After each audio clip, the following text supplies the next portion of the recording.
What's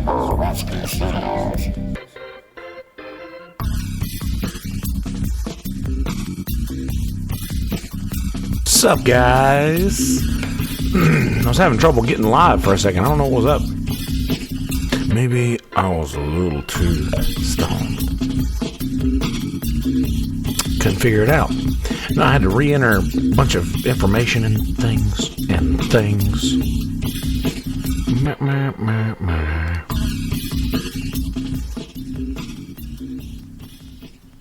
How's it going there, Eminem? How you living? You doing well?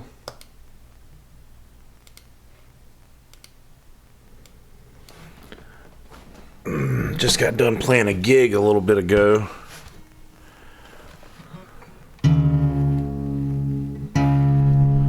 And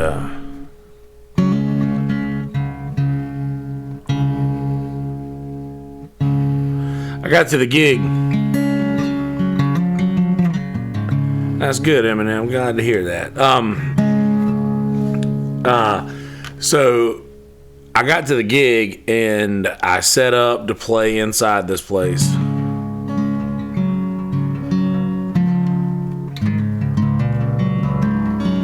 And when I got set up to play, the bartender walked up to me and was like, well, first off, I'll start back at the beginning. First off, whenever this happened, I walked in and I looked around and I was like, oh, Allie's not here. Allie was my favorite bartender from back in the day. She's a Braves fan, and I like Allie a pretty good bit. And I saw she wasn't there. I was a little bummed out. But I was like, okay, it's fine. You know, whatever.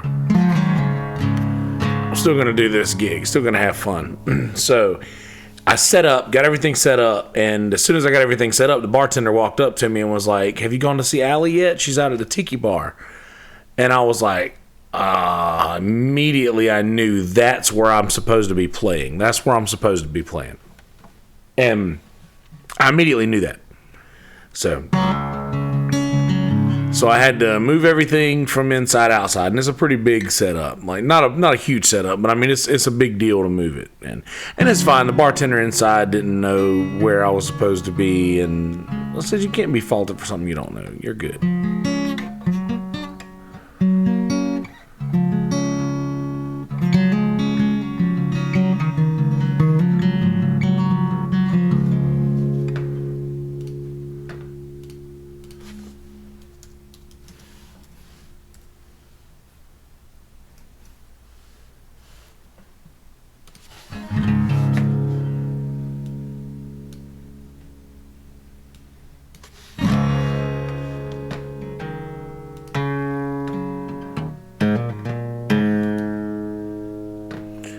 All right, let's see here.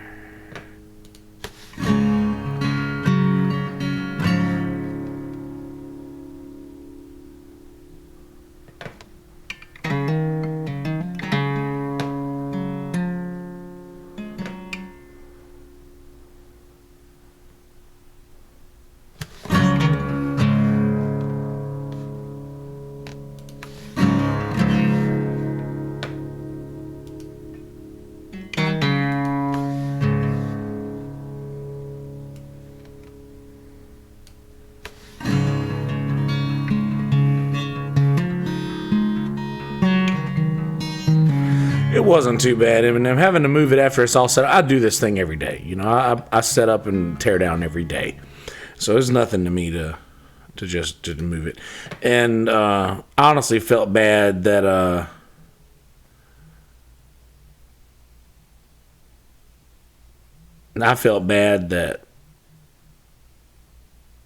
she felt bad that I didn't that she didn't tell me beforehand, you know.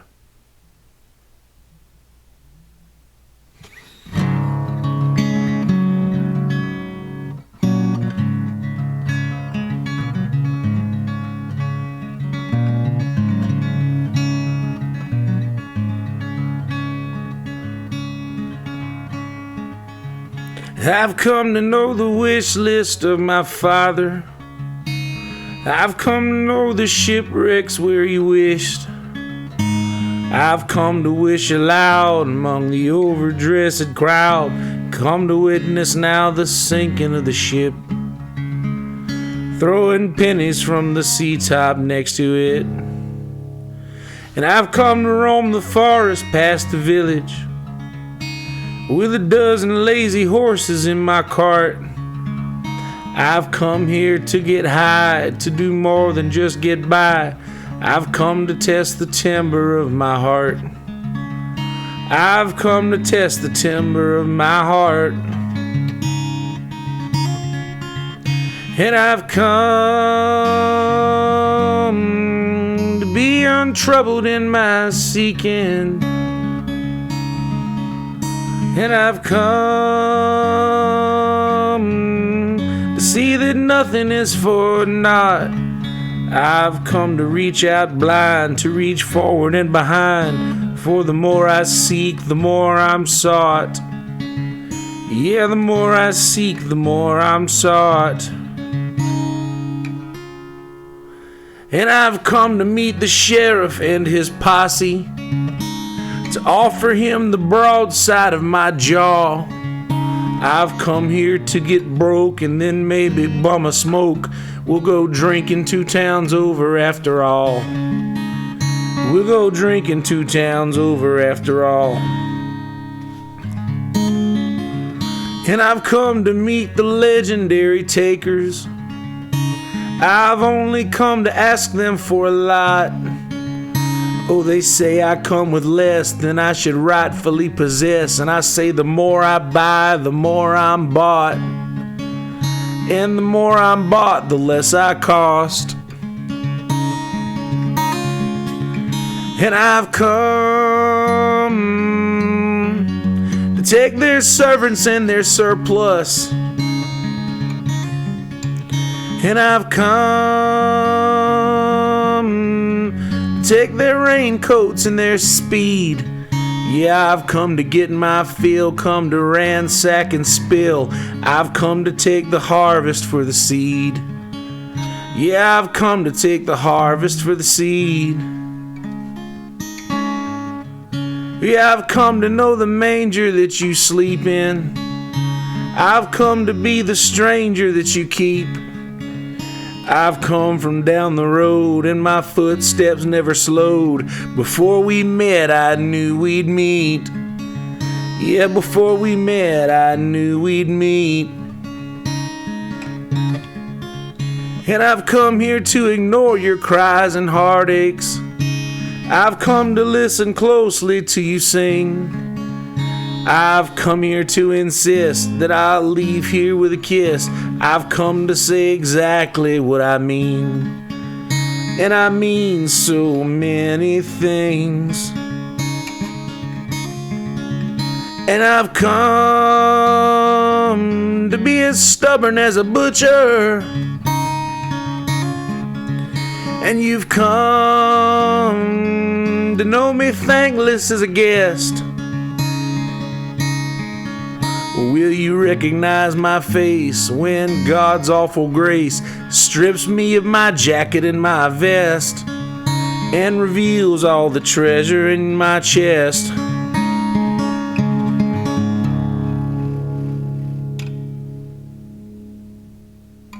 I did not write that. That is a Joe Pug song. I wish I would have written that.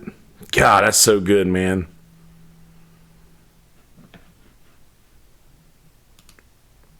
Sup, Chief? Sup, 7th Kevin? Sup, Abby? How y'all doing? That song's got this one part in it that just fucks me up, man. That part where he says, oh, they say I come with less than I should rightfully possess. I say the more I buy, the more I'm bought. And the more I'm bought, the less I cost. God, that's so damn good, man. The more I buy, the more I'm bought, and the more I'm bought, the less I cost. Shit. Yeah, I dude, that's what. I'll do another one of his songs.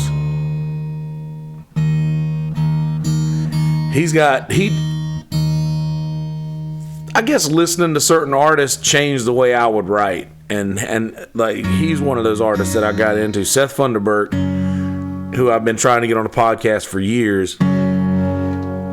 turned me on to this guy, and I was like, dude, he's like Dylan but with a better voice, and he really is. But here's another one of his songs.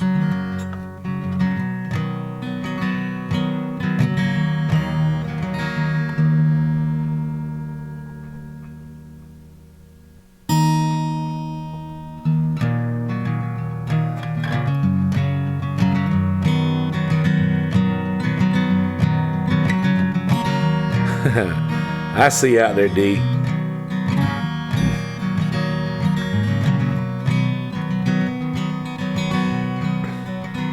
When the party starts on Monday, Christmas starts in June. They don't mind, I just arrived and I'll be leaving soon. If I return with eyes half open, don't ask me where I was. I do my father's drugs. When every revolution is sponsored by the state, and you know there ain't no bravery in tearing down the gates. You may see me with a rifle, don't ask me what it's for. I fight my father's war.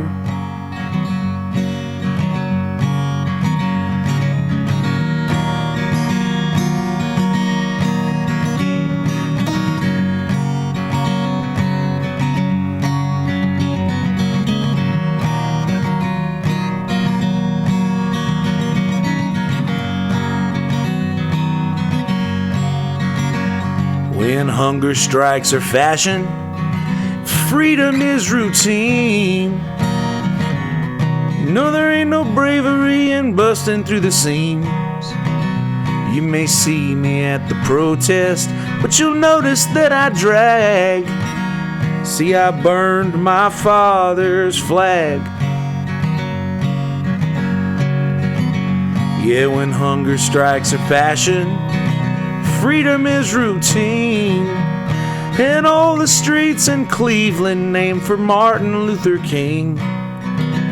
You may see me at the protest, but you notice that I drag. I've burned my father's flag.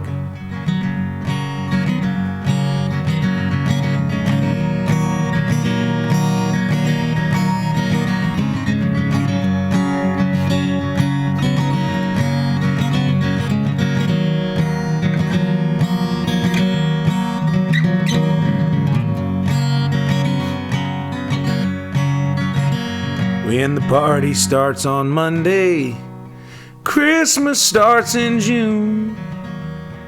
If they don't mind, I've just arrived, but I'll be leaving soon. If I return with eyes half open, don't ask me where I was. I do my father's drugs. I do my father's drugs. Another Joe Pug song there for you.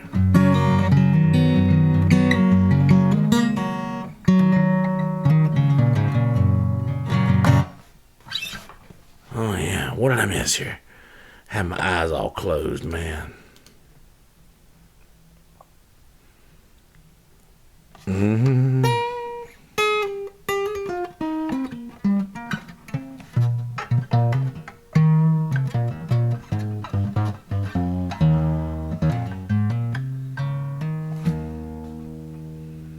Oh, that's sweet. Young man in love. That's sweet.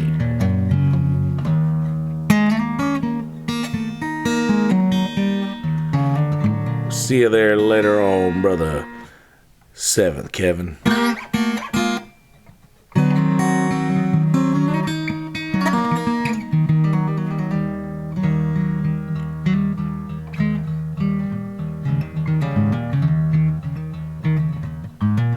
God, this song is just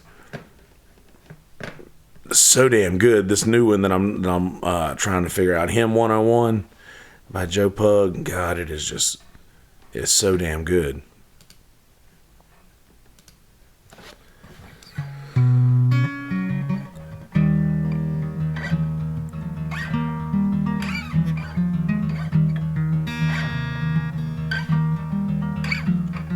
Bob Dylan wrote a bunch of songs that he never recorded, and they did this thing called the New Basement Tapes. It was like Jim James from My Morning Jacket, and Johnny Depp was in it, Rhiannon Giddens from the Carolina Chocolate Drops, Elvis Costello, a lot of other people. Gang of Youth, huh? I have to check that out. But yeah, Elvis Costello. There's a couple of other noteworthy people in it. The Taylor from Dawes.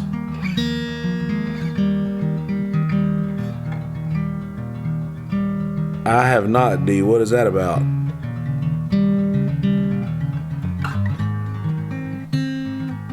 I don't know anything about that. I could. I am pretty high right now. Forgive me.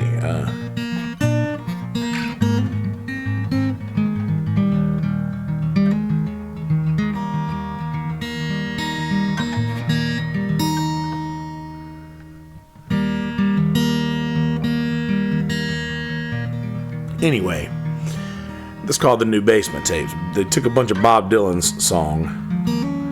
Oh, Bob Dylan's Chief and Commander. No, I have not seen that.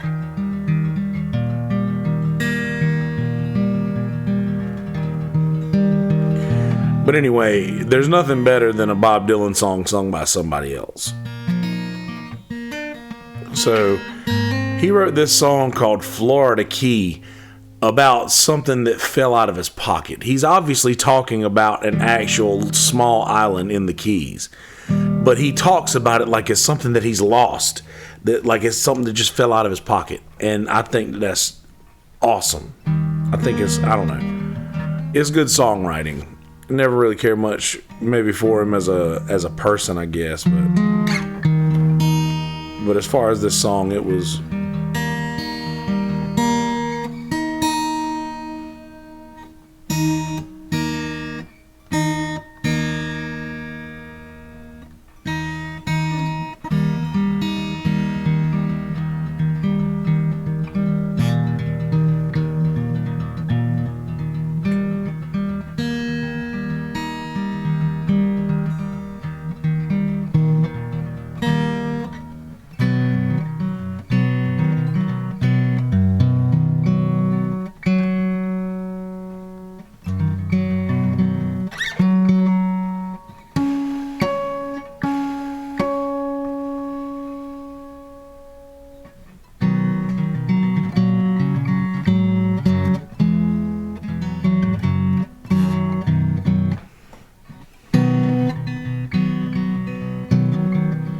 Miami woman, so fine and fair.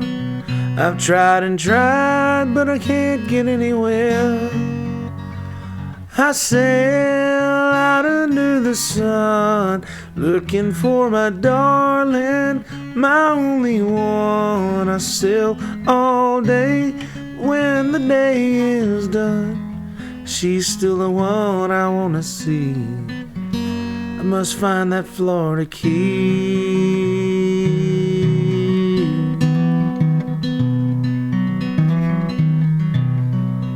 Standing on the curb, 5th Street in Maine, I walk up and down, but it's all in vain. My only darling is gone, took everything, threw it out on the lawn, and Jim came and got it, and he gave it to John. See, this could only happen to me. I gotta find that Florida key.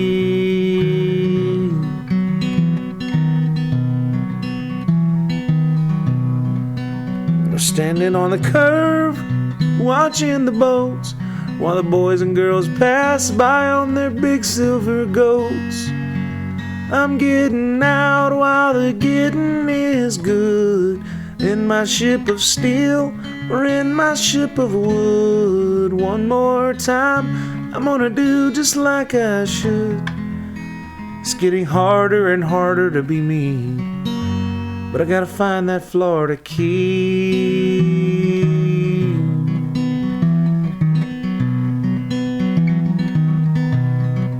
I need a little sunshine in my beard, and I'm thinking about eloping. Nothing's locked, never will be. Everything is open. There's only one thing that lurks in my mind. There's nothing here or nothing I've left behind. It's something up front, something I hope to find. And I'm gonna set sail again tonight around the Horn in the clear moonlight. At least I'm sure it's gonna be. I gotta find that Florida key.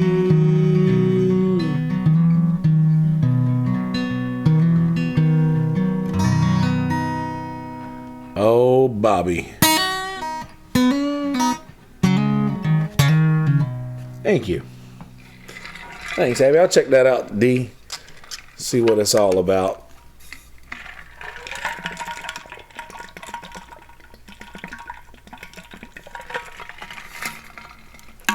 Oh, God, I love water. I love water so much. It's my favorite. Speaking of water, how about some peanut butter water? Peanut butter water.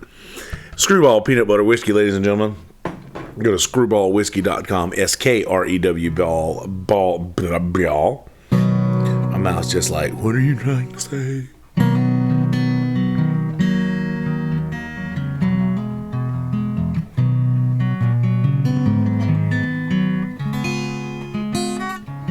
Thank you, D.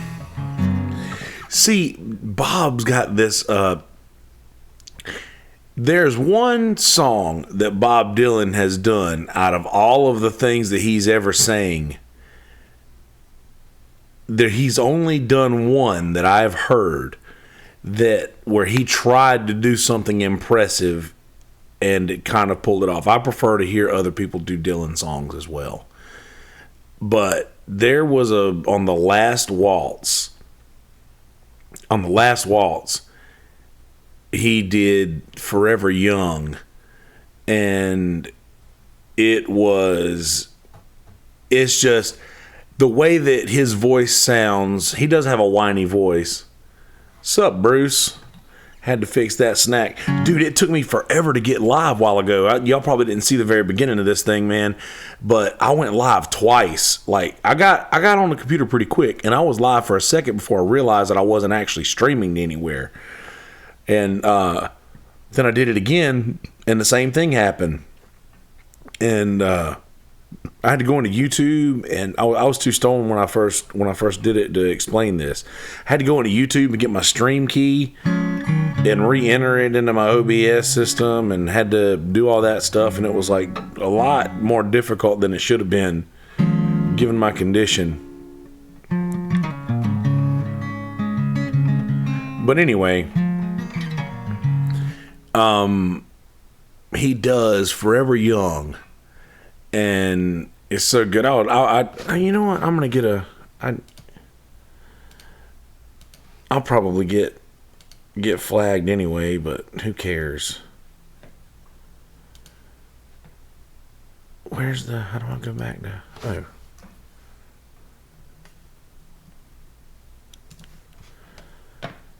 Yeah.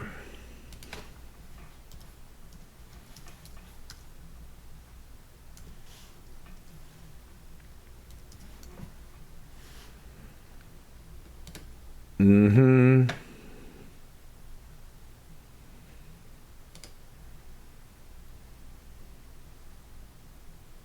Oh, did you, D? I haven't seen that yet. I'll have to check that out. I saw Liz's new video today. Where's she? Liz already gone to bed?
Oh, man. Damn, they cut it off. Oh, well. He goes, standing right up in the storm, may you stay forever young. What's it about, D? What is the premise of the video?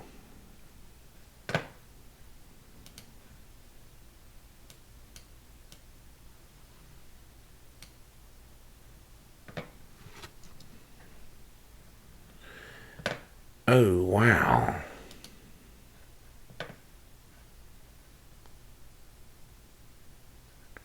How did that just happen?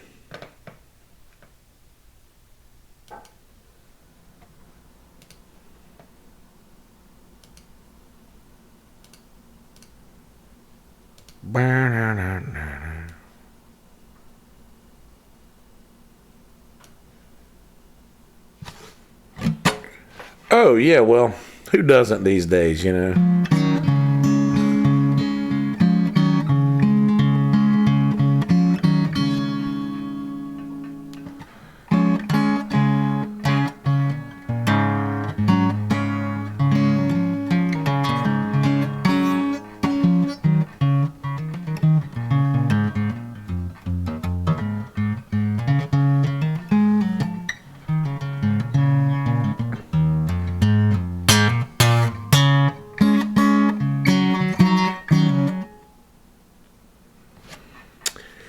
Oh, my stream might be temporarily blocked because they have detected audio content, copyrighted audio content.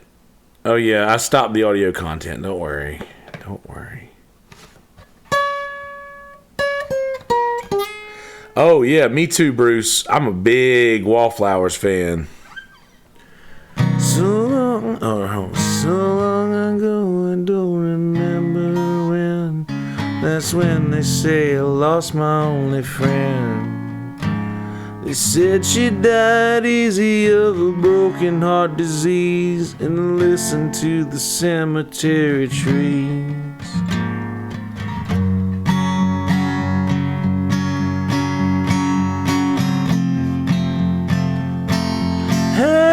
Hey, come on, try to let up. Nothing is forever. There's got to be something better than in the middle. Me and Cinderella, we put it off together. We can drive it home with one headlight.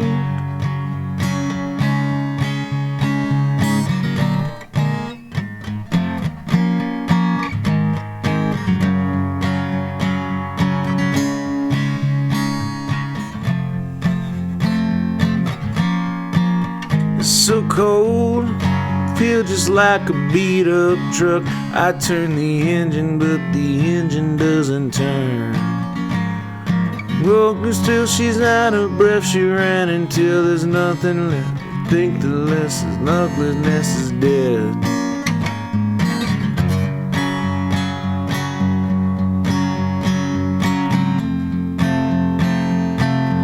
Hey, come on, try to let up.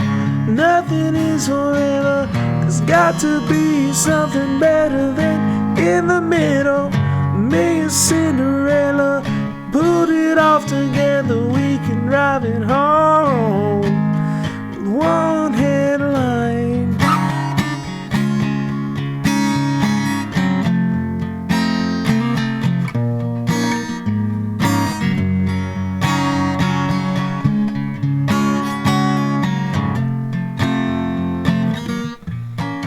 All alone, it feels like Independence Day, and I can't break away from this parade.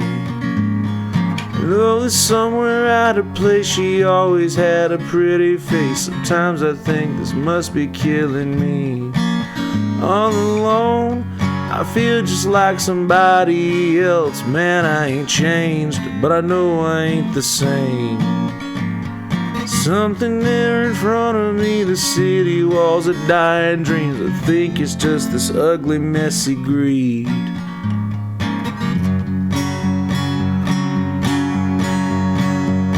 Hey, hey, hey,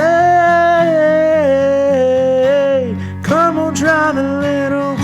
Nothing is forever. There's got to be something better than in the middle. It's me and Cinderella. Put it all together. We can drive it home with one headlight.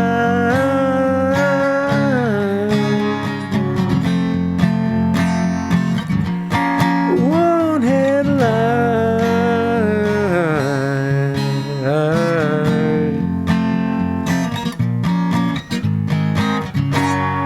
And to his ultimate, like, to his credit, Jacob Dylan's credit, they wanted, his record company was almost to the point where they were forcing him to call it Jacob Dylan and the Wallflowers. But he said, no, I do not want to have anything to do with my last name about this thing. People can find out that I'm Bob Dylan's son if they want to, but I want them to like the music for the music, not because I'm Bob Dylan's son. To his, what do you call it? To his tremendous credit, I guess you could say. Tremendous.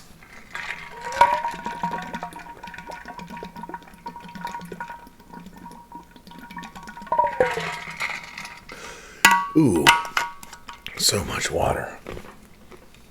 I drink at least 2 of those a day. That's a gallon a day. Doesn't it sound so good? I want to hear it. Oh, no, never mind. Yeah, the Wallflowers were such a good man. That, sirens ring, shots ring out, stranger cries, screams out loud.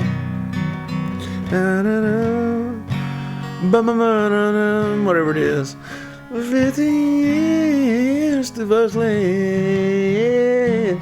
Well, the same white line that was drawn on you was drawn on me, and this drawn me in 6th Avenue heartache.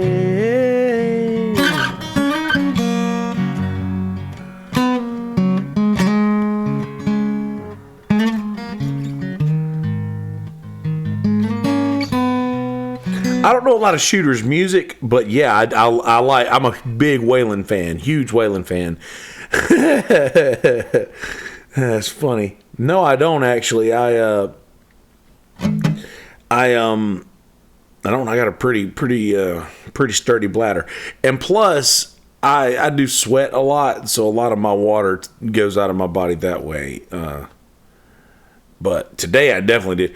Anytime I'm playing a gig outside, I can drink as much water as I want and do good, D. Drink more water. I follow Drink More Water on Instagram because Tiger DBT retweeted some stuff from reminding you to drink water.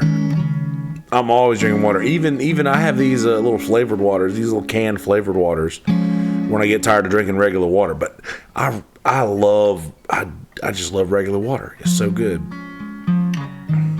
I drink those canned waters to curb because I like soft drinks a lot, and I don't need to drink soft drinks at all because I'm just already too overweight, and if I continue to drink soft drinks at that rate, like I'm bad on it. Like I'll just ruin my kidneys, and I don't want kidney stones. Like I'm just so scared of ever getting kidney stones. So I've just drank an excessive amount of water to hopefully help my kidneys out. But every now and again, I could drink a 2 liter of soda in a sitting.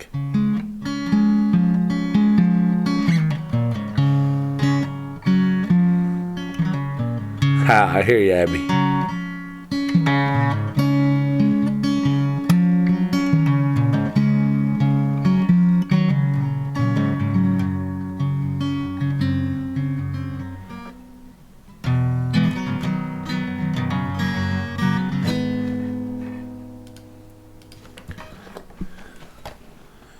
Let's see here.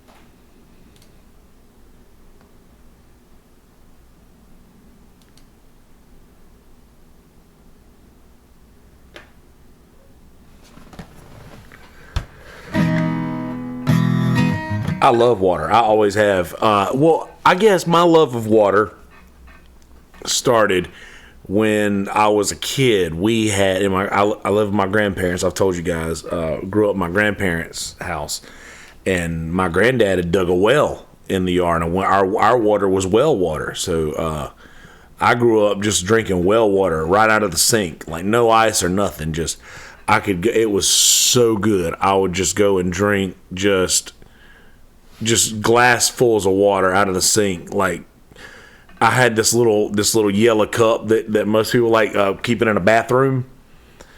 Like oh, I believe you, Abby. That mountain water is delicious too.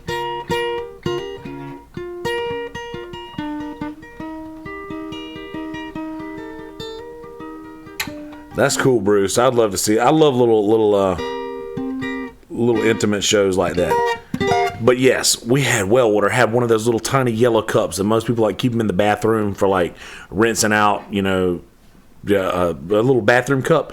When I was a kid, I used to just remember barely could reach over the thing enough to push the knob up and fill my cup up with water and leave it running and just chug water right out the sink. And I remember the day that I came home from school, and my grandma was standing in the kitchen laughing, just laughing hysterically, like she was watching Ace Ventura or something like that. That was her favorite movie. She laughed her ass off to Ace Ventura. She loved to watch him talk with his ass. But I did too, Bruce, right from the hose, man. Straight from the hose outside. You got to wait and let it run for a minute. It'll be hot as shit, though. So she was just in the kitchen laughing hysterically. And I walked in there and she said, "Look at this." And she turned the sink on, and like this pressure that I've never seen before came out of the sink. And it was the day we got hooked up to county water or city water or whatever. And because we finally got water pressure. Because when you had well water, you know, you have a bunch of bathrooms in the house. We had 2 bathrooms in the house and a dishwasher plus, and we didn't have enough water pressure to run a dishwasher. And my grandma wanted a dishwasher, but man, I do miss that well water. God, it was so good. It tasted like almost, it's weird. It tasted like iron. You could taste the minerals in it. Like it was just so damn good.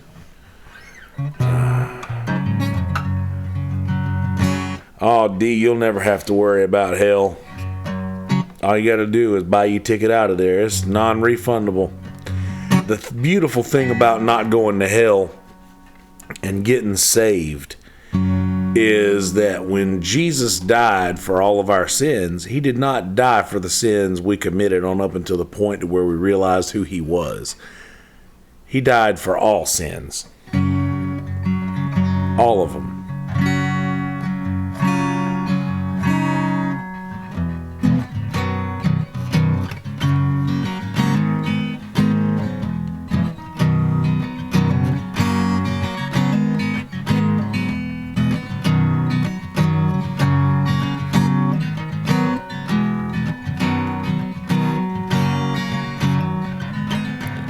Who are you? You're not the one I met.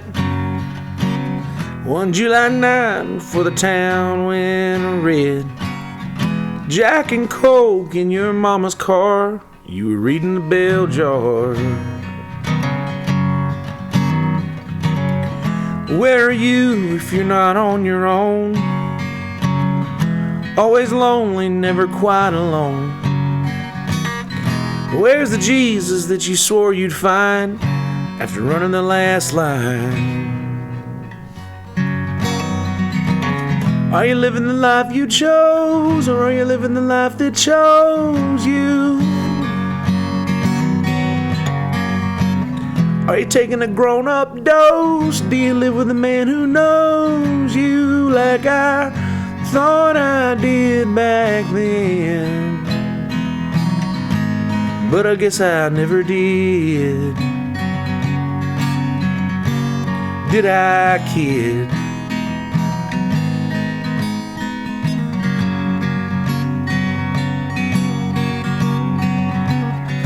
I got lucky when I finished school. Lost 3 fingers to a faulty tool. Settled out of court, I'm no one's fool. You probably knew. There's plenty left to make a getaway. Spent enough nights in the bluegrass state. Let's go somewhere where people stay up late. Somewhere new. Are you living the life you chose? Are you living the life that chose you? Are you taking the grown-up dose? Do you live with the man who knows you like I thought I did back then? But I guess I never did. Had I, kid? Oh, but I guess I never did. Here I am inviting you to throw your life away. Victim of nostalgia, maybe Tangeray. Just tonight I realized that I'm still in your backseat. Nothing I've had since has meant a thing to me.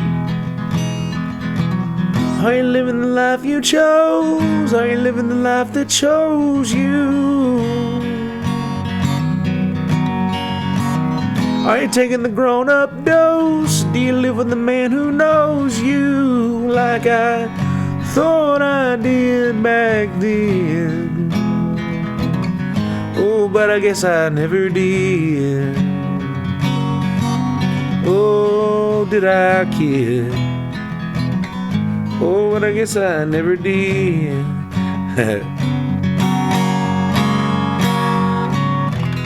Abby, sometimes autocorrect gives us a little gift from above. That was some good comedy right there.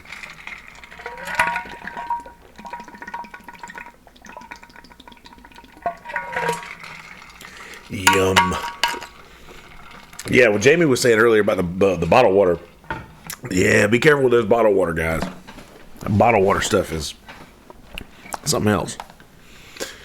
Plus, cut down on the use of your plastics. My hometown is Bennettsville, South Carolina, which is like right at the North Carolina border by like Rockingham and Laurinburg and Charlotte and all that stuff. Every year we would go up to Pigeon Forge. We go up to Pigeon Forge in Gatlinburg. Yeah, me too, D. I thought the same thing. But we'd go up to Pigeon Forge. We'd hit Maggie Valley, Cherokee. We'd go up and hit the Tweetsie Railroad and like Boone area and Santaland and Ghost Town and all of the reptile. See, my calluses are so hard it sounds like fingernails, doesn't it? Santaland. Yes, it is a Carolina accent. I am from, well, I enunciate more so than a lot of Southerners do, and I use different, like, that damn chairlift. You're right, man.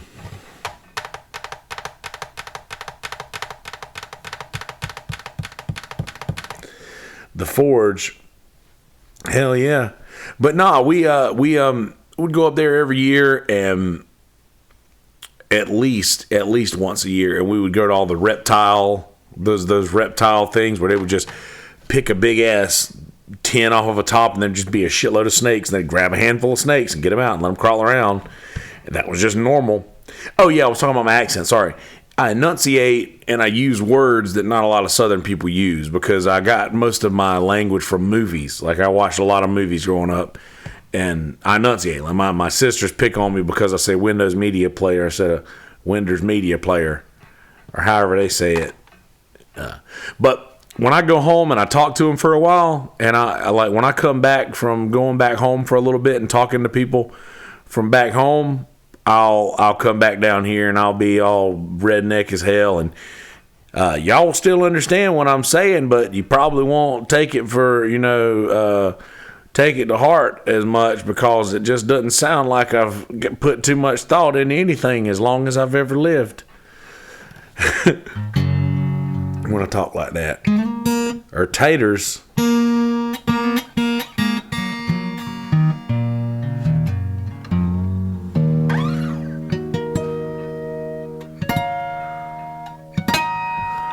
We used to go up to Pigeon Forge, and my dad and my stepmom are into different things than my mom and my stepdad were into. So when I would go up to like Gatlinburg or Pigeon Forge with like my mom and my stepdad, we'd do completely different things than my my dad and my stepmom would do when we went up there. Yeah, the bear. That's right, dude. The bears was. You could like just buy a bag of rotten fruit. Y'all, they'd sell you bags of rotten fruit to throw down to these bears that would just eat the shit out of it. And it was just this giant, dirty ass bear in this little square pit that you just throw shit down, and he'd catch apples and eat apples and shit. Oh, I'm a hillbilly and I got some Nikes. I rock Nikes on my feet. I got Nikes only tennis shoes I wear are Nikes. And that's a fact.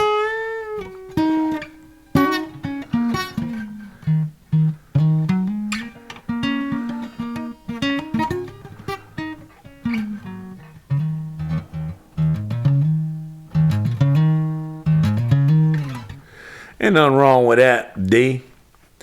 You whatever you want to be. You be whatever you want to be. Always whatever you want to be. Oh, they lost their teeth. Well, when I was a kid, they would give you bags of rotten fruit that you could throw down, rotten apples. And man, I don't know how in the world they have apples that go bad in the mountains, because them yellow apples, dude, shit. I could eat a bag of them bitches right now. Yeah, everybody thinks that we just, we run in the house and chunk our dip up against the wall and piss in the closet and wipe our ass with our pillowcases. But we don't do shit like that. We're actually good people. We're intelligent people who have opinions that matter and things to say, and we're caught up on the times thanks to the internet. Before there was internet, we didn't know a whole lot of what was going on outside of the Napa store or the CarQuest or wherever the old men sat and talked. I don't know if they do that up in Tennessee where you're at, Bruce, or wherever, or Abby, or wherever y'all are at, but old men always would go sit around part stores. Like, you'd have a few old men that would go sit around at like the barber shop, a few old men that would go sit around at the hardware store or the ice house, but my granddaddy would always go sit up at the parts store because he owned a used car lot. And just, we have manners, damn it, we do. We have toothbrushes and we know how to use them.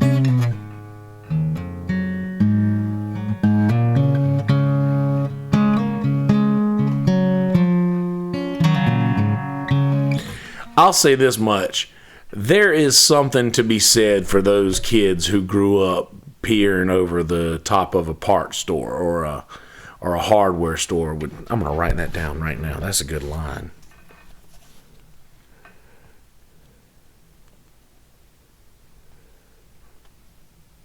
Let's see here. There's a lot to be said for a kid who grows up peering over the counter of a parts store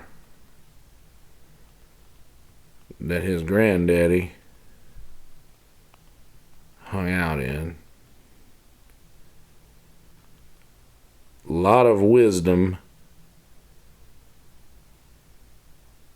swapped between those old men. There's a lot to be said for a kid who grows up peering over the counter of a parts store with his granddaddy hung out in. Lots of wisdom swapped between those old men.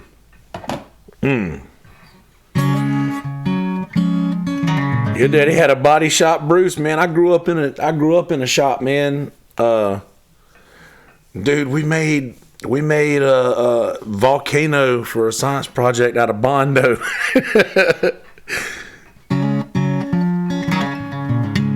We made it out of. We started off with one of those. You know those little.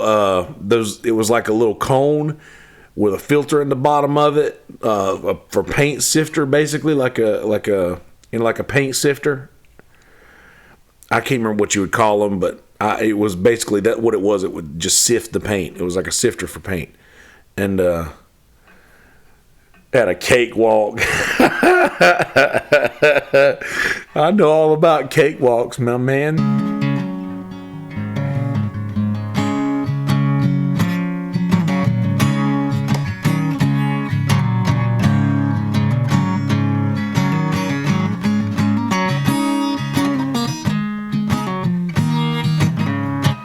But yeah, we made that. We put one of those little paint sifter things and snipped the top off of it and just started going around layer after layer with Bondo and built that thing up.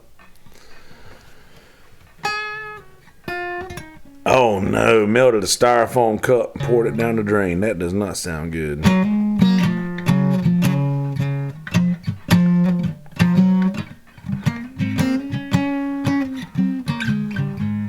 Oh, you know what I should do for the good people watching? I should come in here and put this up here so the good people watching can see what we're talking about.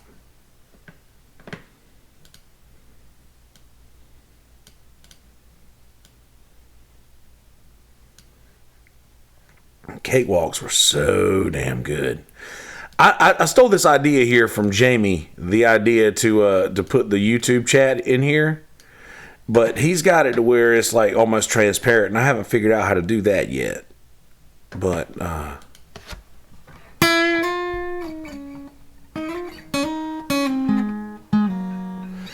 got my first kiss down the road from my house. I was 13 years old. My first real kiss, not none of that bullshit pecking shit. Like my first real makeout was when I was 13 years old. Girl lived down the road from my house. I tell you what, after that happened, I sure spent a lot of time hanging out around that girl's house. People would call me there. I would be there so much. I did, man.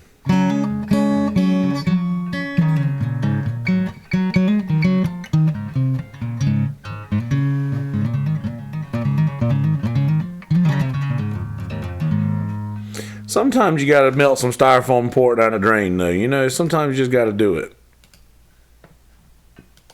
Sometimes you gotta do that.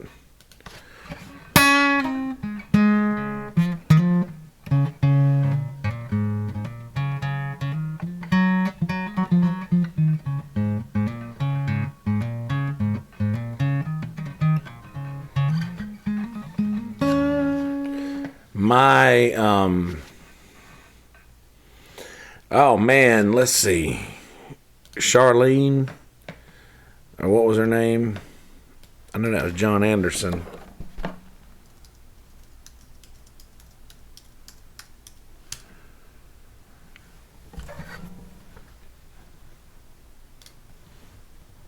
Yeah, let's see. Charlotte Johnson. That was her name.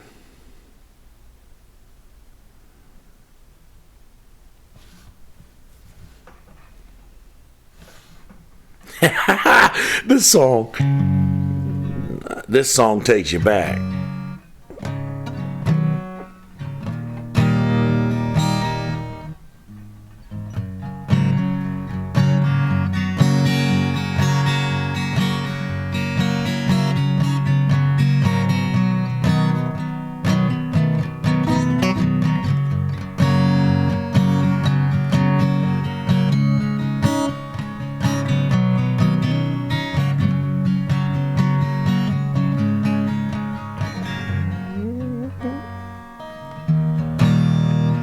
Girl in our neighborhood, her name is Charlotte Johnson and she's really looking good. I had to go and see her, so I called her on the phone. I walked over to her house and this was going on. Her brother's on the sofa eating chocolate pie. Her mama's in the kitchen cutting chicken up to fry. Her daddy's in the backyard rolling up a hose. I was on the porch feeling Charlotte's loving down my toes. I was on the porch with Charlotte feeling love down to my toes. And we were swinging, swinging. Yeah, we were swinging, swinging. Little Charlotte, she's as pretty as the angels when they sing. I can't believe I'm out here on her front porch in the swing. Just a swinging, swinging. That's pretty much it. Can't remember the rest of it. I see the words here. But if I go any further with it, I will do nothing but embarrass myself because I don't know it well enough to pull it off. Oh, I knew, but I do know. Let's see.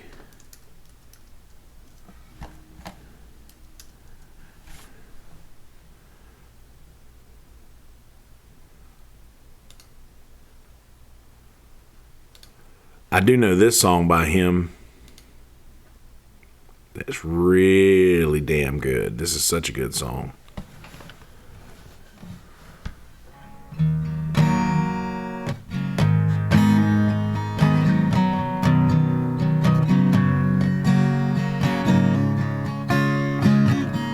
Ever since the days of old, men would search for wealth untold.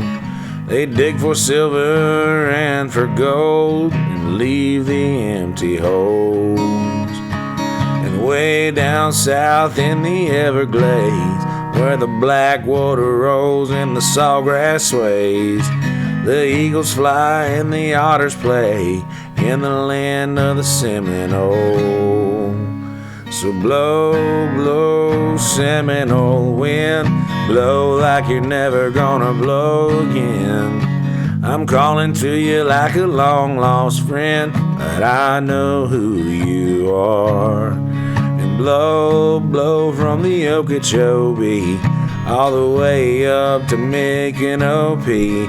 Blow away the home of the Seminole, the alligators in the dark.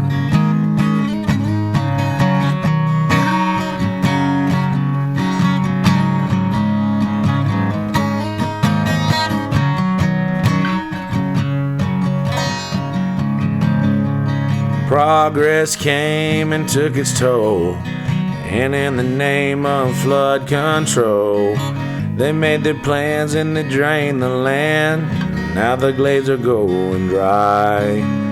The last time I walked in the swamp, I sat upon a cypress stump. I listened close and I heard the ghost of Osceola cry. So blow, blow, Seminole wind, blow like you're never gonna blow again. I'm calling to you like a long lost friend, but I know who you are. And blow, blow from the Okeechobee all the way up to Micanopy.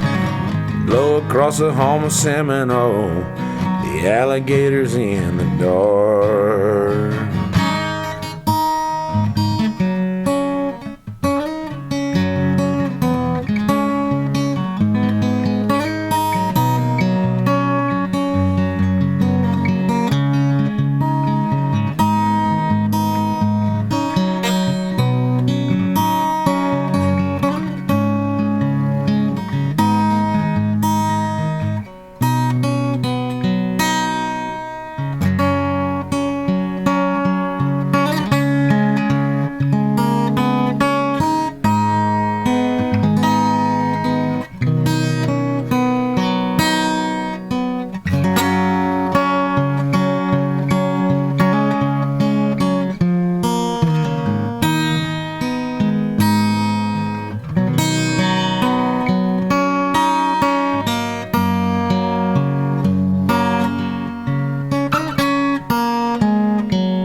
Elvira.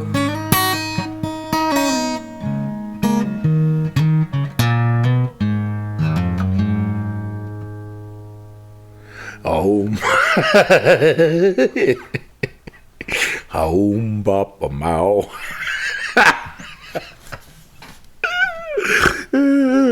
Elvira. Oh man, my heart's on fire, Elvira. I sang, oh God, what was it that I did? It was a Tim McGraw song. Oh man, what was it?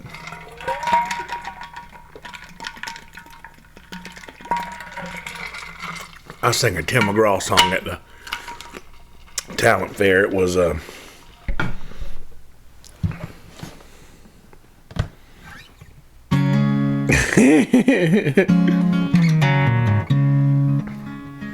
I miss lightning bugs too. Yeah, lightning bugs are the shit.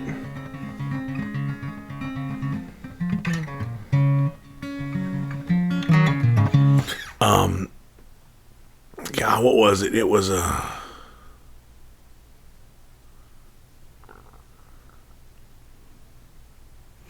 I like it. I love it. I want some more of it. I tried so hard, I can't rise above it. Don't know what it is about that little gal's loving, but I like it. I love it.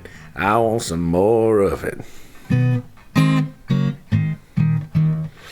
I hear you, Bruce. I was never that way, man. I've always been a ham. I've always been always comfortable in front of people and comfortable on stage. I've always been that way. I never got nervous. I get nervous every now and again, back in the day when I was going to do something that I've never tried before. But now that nervousness is the feeling that I like. That's like the first time you get stoned. You know, it's like you're chasing that from now on with music. Like I'm chasing that nervousness I used to feel. How did that song go?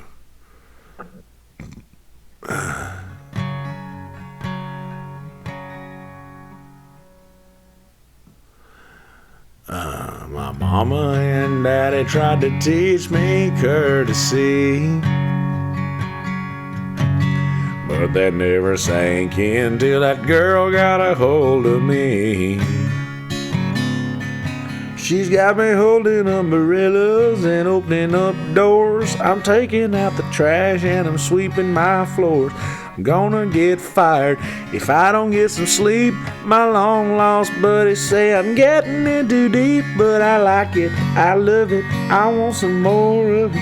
I tried so hard, I can't rise above it. I don't know what it is about that little gal's loving, but I like it, I love it, I want some more of it.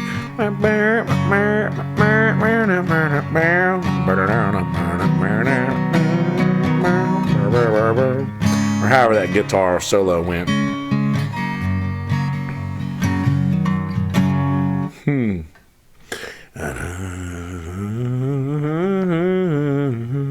Something like that. I love that old 90s country, man. Like that old Dwight Yoakam stuff. God, man, that Dwight Yoakam is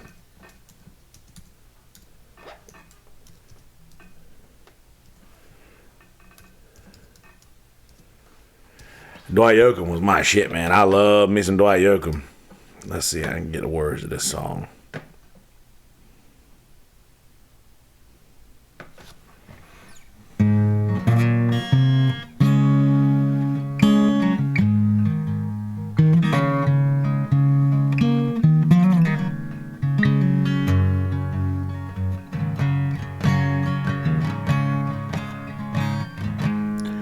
Two doors down, there's a jukebox that plays all night long. A bunch of sad songs all about me and you. And two doors down, there's a barmaid that serves them real strong. Here lately, that's how I make it through. And 2 doors down, there's a heartache that once was my friend. And 2 doors down, there's a memory alone ever ringing. And 2 doors down, there's a bar stool that knows me by name. And we sit there together and wait for you. 2 doors down, there's a bottle where I take out my shame and I hold it up for the whole world to view. 2 doors down, there's a payphone, but no calls come in. And 2 doors down, there's a memory that won't ever end.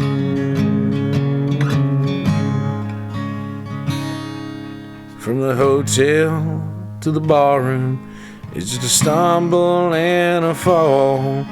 And sometimes when it gets bad, I've been on the crawl. The freedom from sorrow is just 2 doors away. I'll escape for a short time, but I know I can't stay. 2 doors down is where they'll find me when you're finally through taking what's left in my life. And 2 doors down is where they'll leave me when payment comes due for the hours that I've spent there each night.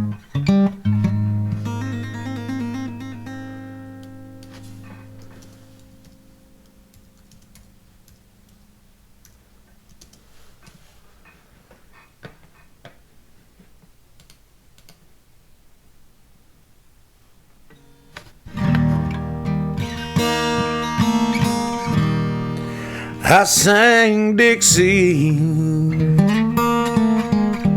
as he died. People just walked on by as I cried.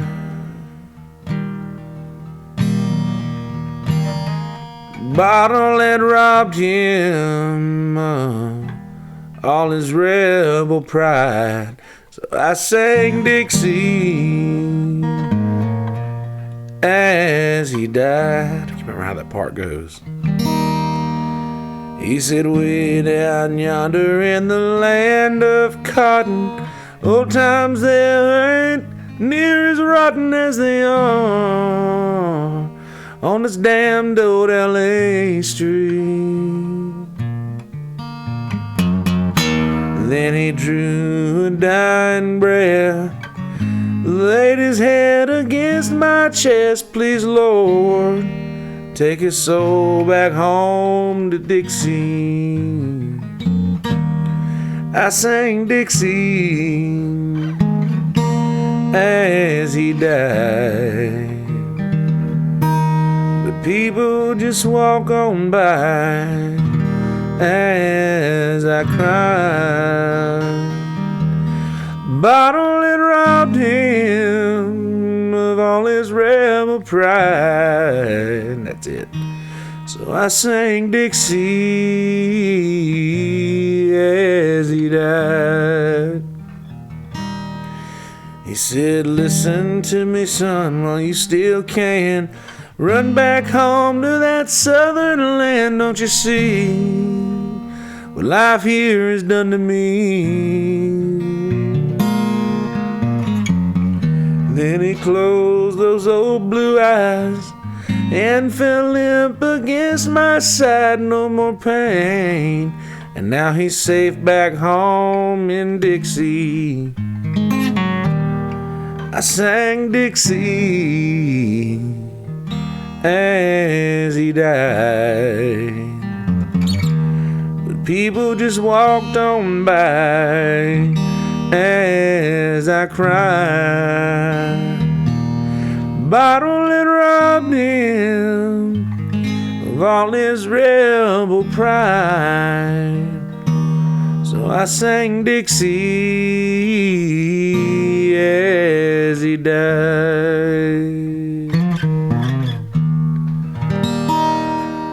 I like Keith Whitley.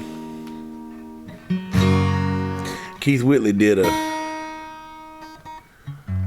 It's amazing that you can speak right to my heart.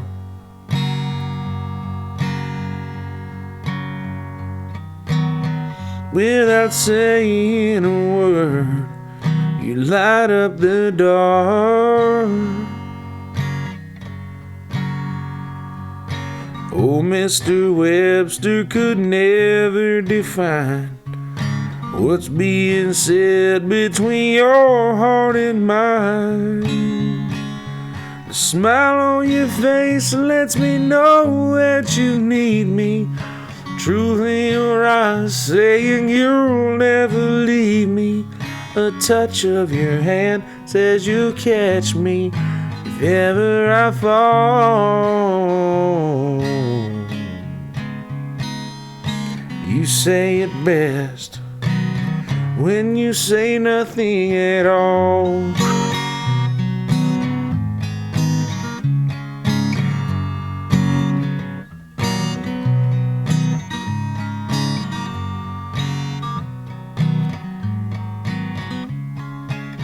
I can't remember the second verse, but it's try as I may, I could never explain what I hear when you don't say a thing.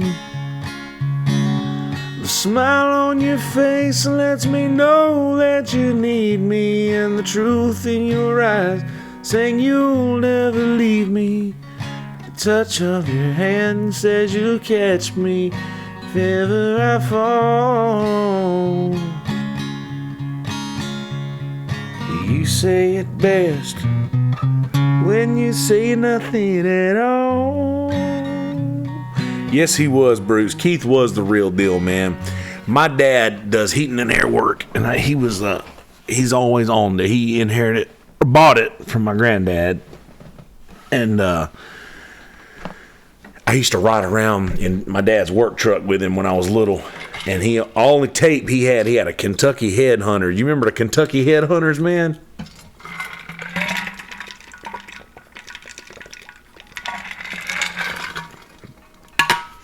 He had a Kentucky Headhunters tape and a Keith Whitley tape. Now, walk softly on this heart of mine, girl. That was that one. Or let's all go down to Dumas Walker. Let's all go down to Dumas Walker. I'll eat a slaw burger, fries, and a bottle of skeet. Bring it on out to my baby and me.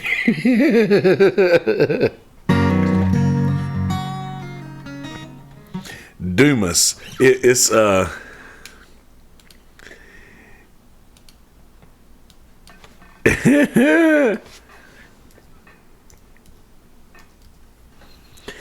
Dumas Walker. If they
Eat a slaw burger, fries, and a bottle of skeet.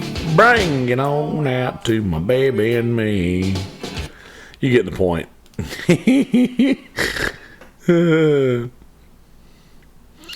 Oh, man. Set it on fire. If it burns blue, it's good. Put it in the freezer. If it freezes, it's bad.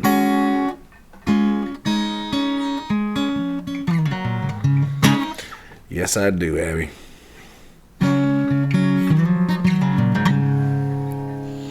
That's so funny.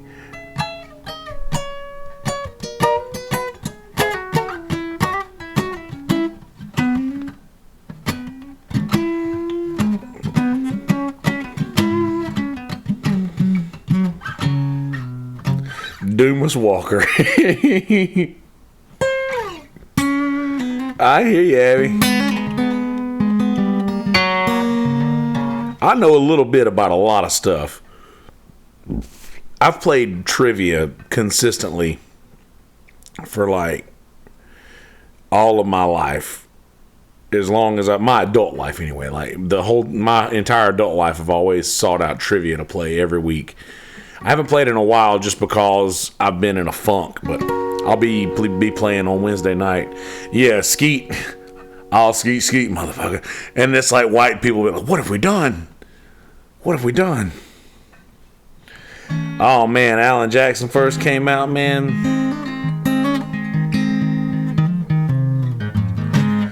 D, you check moonshine, you set it on fire. If it burns blue, it's good.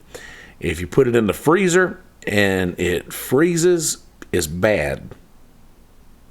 So if it burns blue, it's good. If it freezes, no good. If it doesn't burn blue, if the flame doesn't burn blue, it ain't no good. I mean, it'll probably still be good, but it ain't the shit. True story. Real moonshine don't freeze. Real moonshine, you can keep that jar in the freezer and it'll be just as quick in the jar. Yeah, that's why they call it white lightning. You know, it runs out quick. It runs quick like lightning.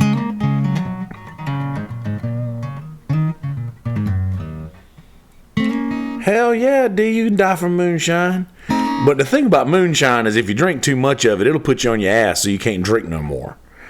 That's the thing that made moonshine so good, is because you get moonshine drunk. There ain't no over drinking on that. And I'll tell you how you can tell if it's real good moonshine. And I stole this story from the bass player from Yonder Mountain String Band. You can tell it's good moonshine if you're drinking in the bottle, and then when you drink, it goes down to about here, and then you wake up the next day and there's that much in the jar. It says you can tell it's good moonshine when there's more when you wake up than there was when you went to bed in the jar. Because moonshine will make you feel like you've drank half a jar, but you've only took 2 or 3 sips and you just got put on your ass. And if you don't drink it regularly, then, you know, you take 1 sip and you put on your ass. If it's good moonshine. Oh, man. I know I'm not going to say what I was going to say. Too incriminating.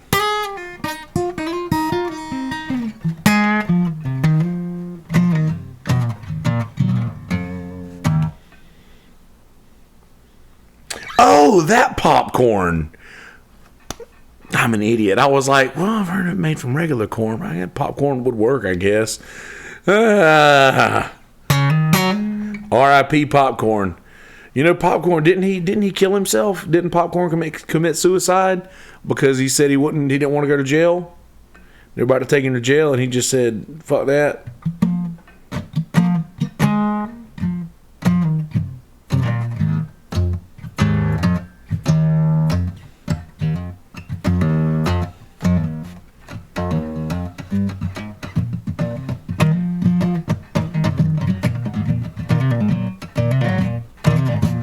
Nah, but I've heard tell of people making moonshine out of that's hilarious. Tombstone says, fuck you, government.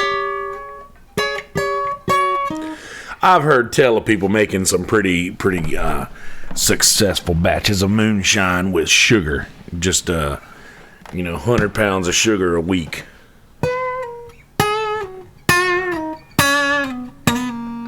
See, I don't lead on. I don't talk a lot about it. And Bruce, you're from Tennessee, so you might be a closet NASCAR fan too, or you might be out in the open. I'm in the closet on my NASCAR fandom. I don't let a lot of people know about me liking the race. I like to watch the race. I like to watch NASCAR. I don't actually like to watch it. I grew up around a racetrack, and I don't need to watch the race to know what happens, but I keep up with it.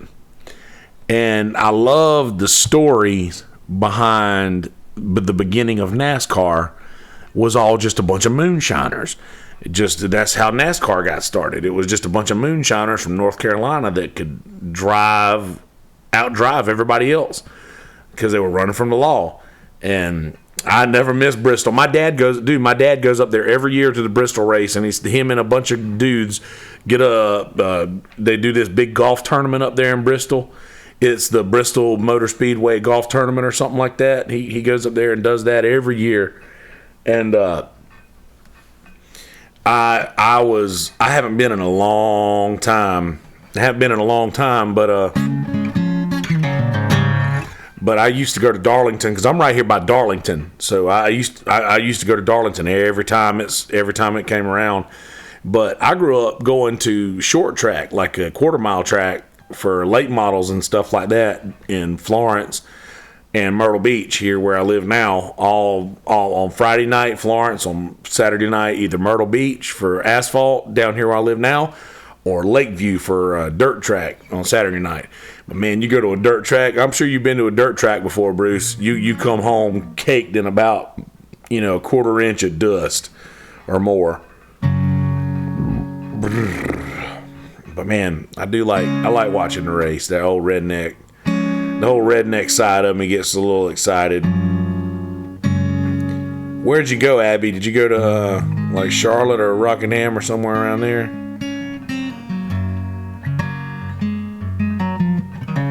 Or no, you'd be close up to like Martinsville or somewhere like that, aren't you?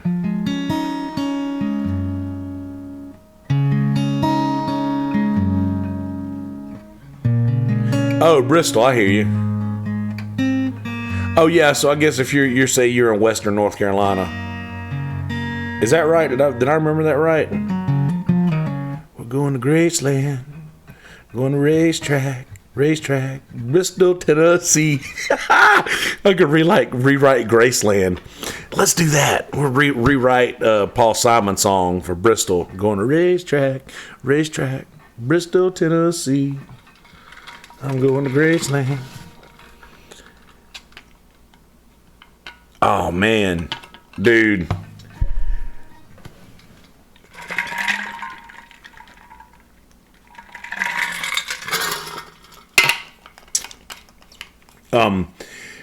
That Dale Earnhardt thing is a sore subject for me. We all remember, anybody who gives a shit about racing, or even if you don't really, you remember where you were when you heard Dale Earnhardt had died. I mean, I watched that video that's been going around Facebook. Have you seen that one lately, Bruce? The video going around Facebook where, and I see you up there talking about Indy 500D. Mario Andretti would have sure been proud the way I chased around that crowd. Mario Andretti.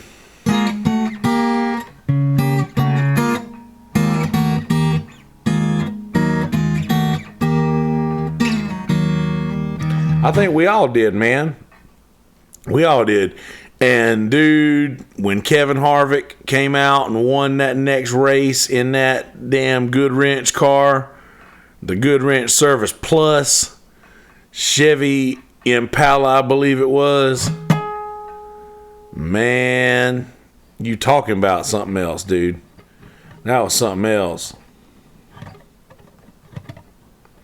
Oh, dude, that Monte Carlo, I know what you're talking about.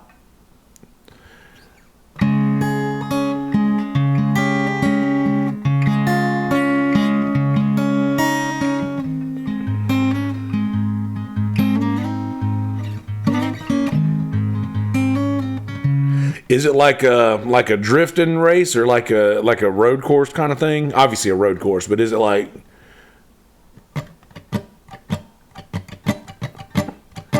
Hotlanta? I was at the last race at Rockingham. Dale Jarrett won.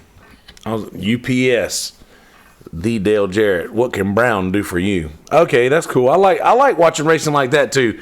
Those guys take a lot. That's a lot of shifting, a lot of hand braking and stuff like that. That's a lot of talent in those drivers. And people don't get the credit. Those drivers don't get the credit that those drivers don't get the credit for how good they are at just shifting. That stuff that's so damn hard. Like I can drive a stick shift, but I prefer an automatic, living in a high traffic area like I live in.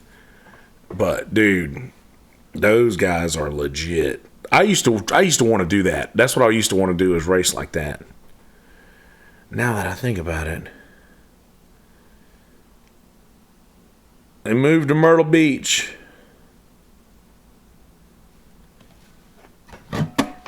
Yeah, well, see, Abby, you see a lot of those people jump into that shit not thinking that it's that tough. Like, you got to be careful and know. I remember Richmond Fairground.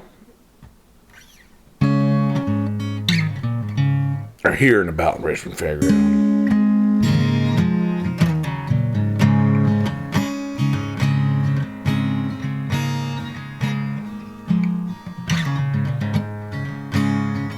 I'll say this, D. Myrtle Beach is a big mecca for NASCAR fans because there's a lot of those here. They use the interstate like that there. Here, Hulk Hogan's son. What's Hulk Hogan's son doing these days?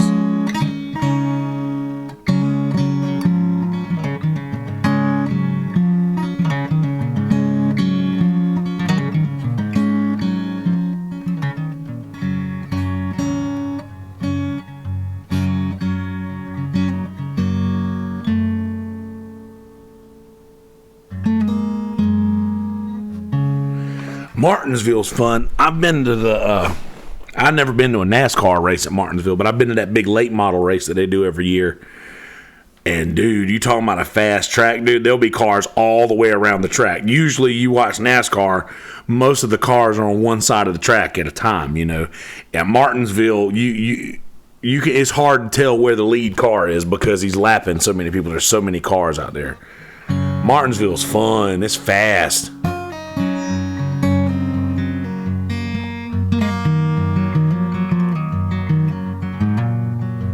The Indy 500 would be fun to watch. Those guys are on a different level too than the NASCAR. I actually had a NASCAR guy on my, well, not a NASCAR guy. He races late models and trucks. And Brandon Elvis, he's been on my podcast before. That one is called the Go Fast Turn Left Talk. I do too, man. I really do. Those short tracks are so much fun to watch. That I loved going. We used to have, they would come down here to Myrtle Beach. They called them the IROC, the International Race of Champions. It used to be the Hooters Cup, and oh yeah, those dudes go fast as shit. And dude, the NASCAR guys go pretty fast too. Most people watch it on TV. If you're sitting in the stands or in the pits at a NASCAR race, those guys are getting it too. But those Indy 500 dudes, that's a different kind of driving. That's a different kind of car.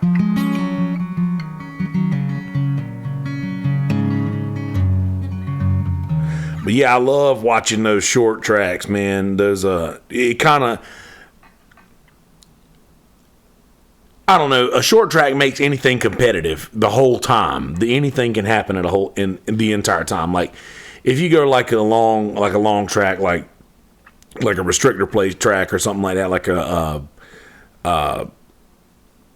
like Talladega or what's the other Pocono or Daytona or somewhere like that, where basically if somebody gets out front and they get good pit stops and they get good timing on that, then they are pretty much, they can run away with it. But those short tracks, man, anything can change at any given time. And you get, and not that you get to see a lot of wrecks, but most of the exciting part of that shit is people wanting to see somebody wreck.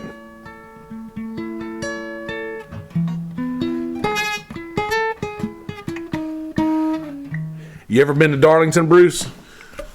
I was there the night they cut the lights on. It was a truck race and a bush race. It was when it was still bush.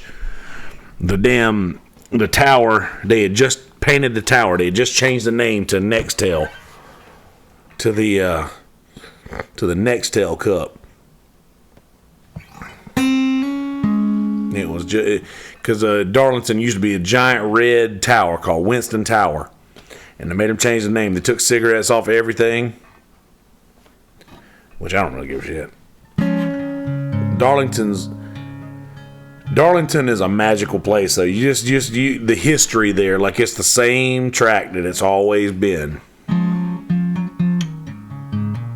All right, D, I hear you. I'm actually gonna get out of here too. We talked about racing. We can continue our NASCAR talk later on. I'm gonna get out of here too. I got a whole 2 days off. Shit, come on, man. My cable's caught up under my mic stand. There we go. I got a whole 2 days off. I'm gonna. It ain't the same since they quit racing in the pits. I remember those days. But night, D. I got 2 days off, 2 consecutive days off, and they started a couple hours ago. So I'm going to get to all of my enjoyment of those days off. But appreciate y'all hanging out with me. I was in Jamie's live, dude. I was like sitting there like realizing I had Kill Tony on this screen and I had Jamie on my phone, and I was just like having trouble paying attention to everything, and I didn't even realize I had both things on. So me too, Bruce. That's good. I'm glad to know I got another NASCAR head I can talk to about that stuff that not a lot of people give a shit about. So we'll definitely continue that conversation later. But anyway, be good people. In a world full of shitty people, don't be that person. Be a good